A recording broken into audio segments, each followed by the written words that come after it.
me something, it might just take the pain away. Ito na nga ang aking gagawin na super sarap naman ang aming pagkain for today's video, guys. Siyempre, ang lentejas o lentils, 'di ba? Parang MONGEO sa atin to. Hindi ko na babanggitin, guys, kasi mayroong mga países or countries na iba ang kahulugan nila. Kaya hindi ko po pwedeng banggitin. Pasensya na po kayo, ha? So, eto na nga ang ating gagawin ngayon na napakasarap nito, guys. Kapag ginawa nyo to, sinubukan nyo, ay talaga namang magugustuhan nyo dahil magmula nang ako'y gumagawa nito, guys, talagang gustong-gusto ng anak ko. Sa school, hindi siya kumakain masyado nito. Yung mga bata talaga ayaw nila ng mga ganito. Pag sa school, di ba, tinatago nila sa serbilyeta pagkatapos ipapasok nila sa bag or sa pantalon ng bulsa. So, eto na nga at syempre, habang pinapakuluan natin yung ating lentejas, ay hugasan natin, ang hugasan nga pala, guys, yung ating lentejas, ha.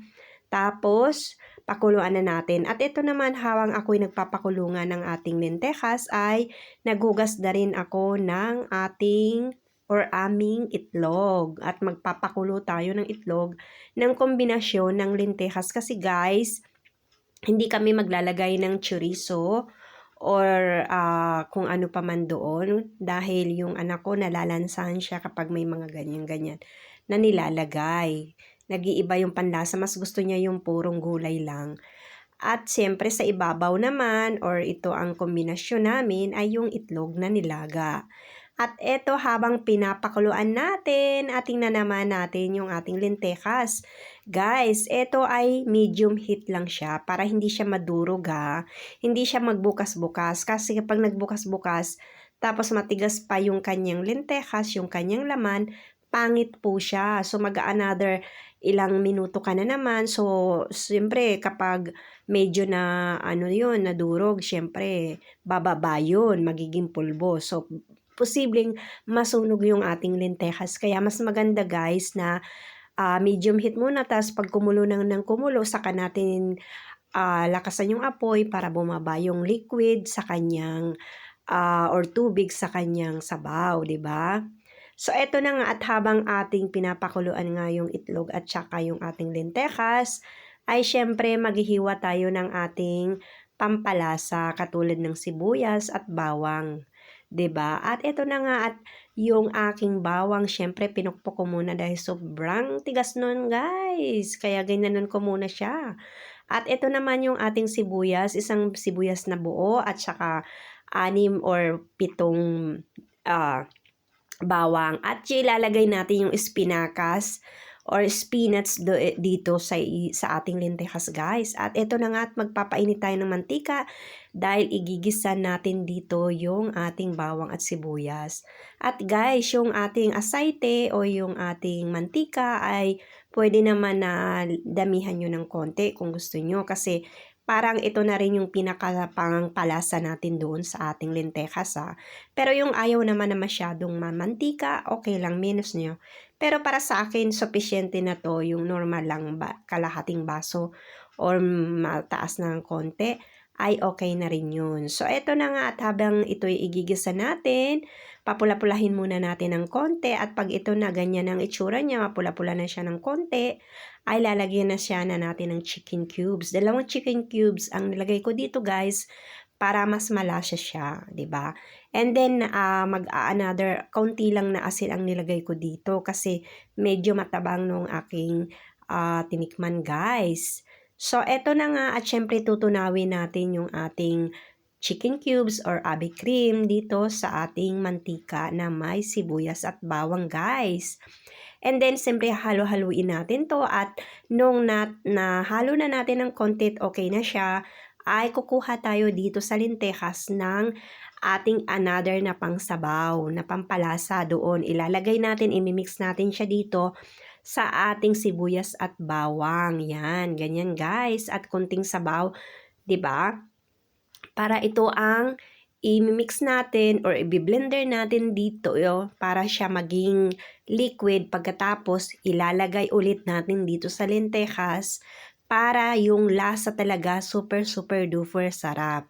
Yan ang aking truko sa paggawa ng lentejas, guys. Gawin nyo to, talaga siguramenteng magugustuhan ng anak ko kasi alam nyo guys, paborito na to ng anak ko kabang lagi niya itong nire-request pag gusto niyang kumain kasi mas gusto niya yung lasa na ginagawa ko, yung kung paano, yung way ng paggawa ko, mas gusto niya. At nung napakuluan na natin yung ating sinabaw dito na minix natin kanina, at syempre ilalagay na natin yung espinacas, 'di ba?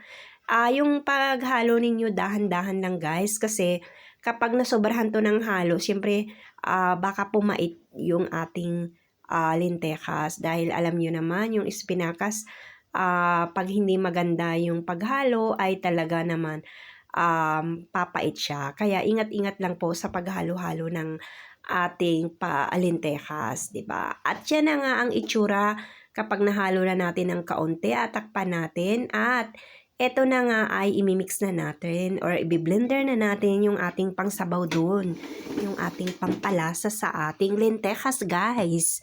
Ganyan, halo lang ng halo para ma-mix natin ng maayos. Kasi yung mga bata, 'di ba, kapag nakikita nila o pag may nakakain silang bawang or sibuyas, minsan nawawala na sila ng gana. Kaya mas magandang i-mix natin ng maayos. Maging liquid talaga siya para hindi nila malasahan yung ating sibuyas at bawang, guys. So, eto na nga at inilagay ko na nga ng pampalasa natin, guys, yung minix natin, yung blender natin, 'di ba? So, yan na. So, ang paghalo din dito, dahan-dahan ulit dahil alam niyo naman yung ating spinach ay napakasensible.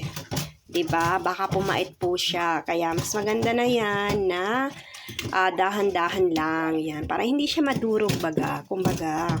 'Di ba? Yan. Dahan-dahan lang yung ating pag-mix sa ating lentejas. Nako guys, subukan nyo to dahil talagang siguramente magugustuhan to ng mga anak ninyo, ng mga chikiting nyo, ng mga kedos nyo.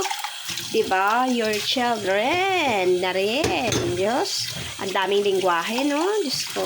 So, ito na nga, guys. At super duper sarap. At lagyan natin ng konting paminta para medyo may lasa talaga siya. So, kung ayaw nyo naman, dahil ayaw ng mga chikiting ninyo, lalo na yung mga bata, 'di ba? Ay wag nyong lalagyan ng paminta. Okay lang yun, guys, na walang paminta. Basta importante, yung pinangsabaw nyo, yung imimix nyo talagang super duper super sarap. At eto na nga yung ating itlog na nilaga. At syempre, guys, dahan-dahan lang ito. Binabad ko na ito sa tubig na malamig. Nung pinakuluan natin na para lumamig siya, ay nilagyan natin ng tubig na malamig. At ito na nga, ini-insinyar ko sa inyo kung paano magbalat.